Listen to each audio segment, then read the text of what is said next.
who will be the next ZANU-PF first secretary azvipere moshe. Panguva inoi pari kuonekwa kunzi people they are rising and a lot is happening background. Kuonekwa kunzi iringori nyaya yemapower dynamics, pari kurohwa a chess game iri kuonekwa kunzi some of the people that have been eliminated vamwe vachikwiridzirwa. But panguva inoi pane vanhu vanominatiwa vaya vakabvunzwa panapa vachinzi who do you think is going to be the ruling party ZANU-PF's first secretary.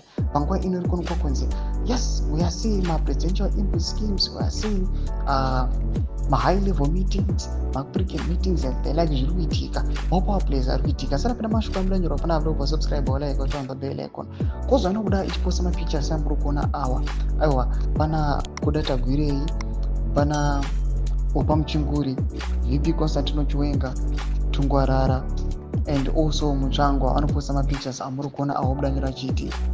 Who will be the next ZANU-PF first secretary? Let's have your views. But don't forget, Chris Muchangwa is also on the list. #2027 Congress. Domashko anobuda chinyorwa panapa nekozwa.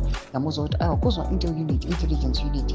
Aiwa vamwe vanomboiti aiwa iri aligned neZANU-PF but iyo inoti izokumana hatina bato ratinosapota tinongoexplosa corruption nekukudza zvebackground. Vari kuya panguva ino vachitora vanhu vari influential vari kuzikamwa panguva ino vachinzi who do you think kuti angava the first secretary kuchaenda kucongress. Kuri kuonekwa kunzi panguva inoi madeputies neshuffling dziri kuitika apa they might be eliminated kana zvikafamba zvakanaka. Mashoko ari kubuda panguva ino ari kuonekwa kunzi as people are watching, people they are also seeing from behind vachiti we are not going to take part ndeti the ruling party ZANU-PF involve mukesi dzavo vapedzerane, isusu we are just going to watch.